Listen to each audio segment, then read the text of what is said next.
Today, we're going to talk about the #1 exercise I recommend to every client that I work with.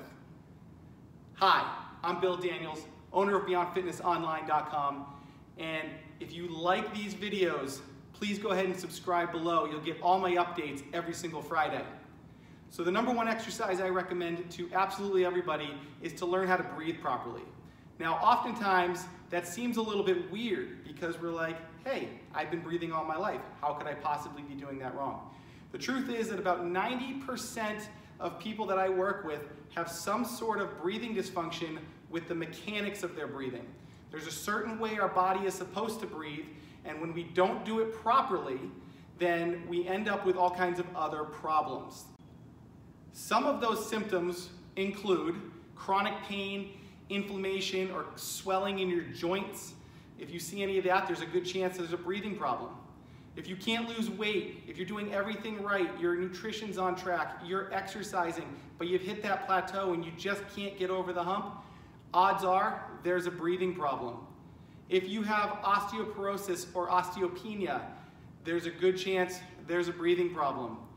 Another telltale sign that there could be a breathing problem is if you have a hard time absorbing your fat-soluble vitamins. So if you're low in your vitamin D, which is very common, there could be a problem with your breathing mechanics. Other fat-soluble vitamins are A, E, and K, so if you're low in any of those, that could also be an indication of a breathing issue. So let's talk a little bit about the anatomy of breathing. So basically, right underneath your ribs here, you have a muscle called your diaphragm. Now the diaphragm's main job is to pump the lungs, to open them up for air to come in and to push them closed to push everything out. This is how we circulate air into the blood and through the body. So it's really important that we're breathing through here when we're at rest. What we often see are people breathing up in the chest. Now this is a technique of breathing that we use when we are under stress. It's a good technique for those situations, but we can't get into the habit of breathing that way all the time. Now, with today's lifestyle in America, we often get into these stressful situations, we overwork ourselves, we don't sleep enough, so on and so forth. We start to chronically breathe up here, and when we are at rest, we continue to breathe up here, not using the diaphragm. Now, the diaphragm has a tissue around it called myofascial tissue, and that's kind of like this sticky webbing, in a sense, that surrounds all of our muscles.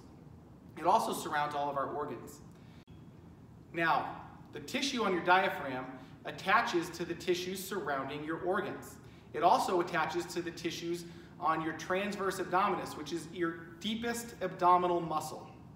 Now, what happens is, as you breathe through the diaphragm, it gently moves your organs. That's important because your organs actually need movement to stay healthy and to function properly. If you're not breathing through the diaphragm, then you're not moving those organs, and that can lead to other issues. A lot of these issues can be pain that we feel. Now, in a future post, we'll go deeper into visceral pain, but visceral pain is basically pain that we get because we have an organ problem. It can be very minor, it can be very serious, depending on what the actual problem is.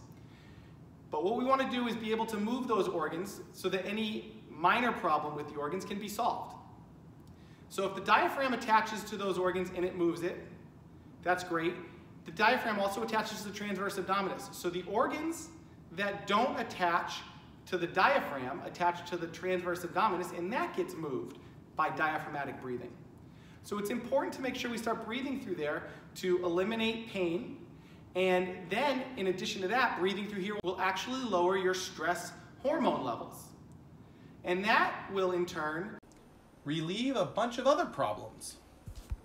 If you can't lower your stress hormones and balance your hormonal profile, you're gonna end up having a difficult time losing weight. So you wanna make sure that you're able to settle your hormones and be able to relax. So diaphragmatic breathing can help with that. Also, if we are breathing properly, it will pump our lymphatic system. Again, I'll have another post in the future about the lymphatic system, but pumping the lymphatic system has a whole other host of jobs, which is reducing inflammation and swelling in the body, and it also helps you to absorb your fat-soluble vitamins. So just right there, by breathing properly through the diaphragm, you're solving so many problems just like that. Finally, the last piece I want to touch upon with breathing properly is when you want to detoxify your body. There's pollutants all around us, and our body has a system in which it takes those things out of our body and gets rid of it. Now, if we are breathing properly, and you exhale properly, you will actually be exhaling a lot of those toxins and getting rid of them. That's in addition to sweating and your elimination in the bathroom. That's how you'll get rid of those toxins. But breathing, you do more than any of those other things. So breathing is vital to your health. So to improve your breathing, here's where to start. You can do this standing, seated, or lying on your back. But what you're going to do is you're going to put your hand here on your belly, and you're going to put one hand up here on your chest. When you take a deep breath in, the hand on your belly should be the one moving. If the hand on your chest goes up and down, then you are chronically chest breathing. Okay, so we want to focus on trying to breathe through here. If you're having a difficult time doing it, lay on your back, put a little bit of pressure on your belly, either with your hands or with an external weight, and just try to breathe into that. That's step one. Step two, put your hands on the sides of your ribs. Try to breathe in, and when you do, your hands should expand out, okay? That's gonna get a lot of expansion. You're using the lungs and the diaphragm in every direction.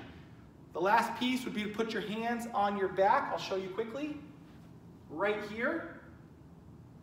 So they're just on the outsides of my spine, and as you breathe in, you should feel some movement through your thumbs.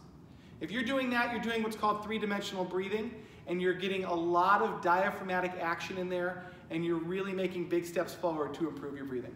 If you enjoyed this video, please hit the like button below, and don't forget to subscribe if you haven't done so already. I post every Friday, and please leave comments with any questions. I answer them all personally. Until next time, live healthy.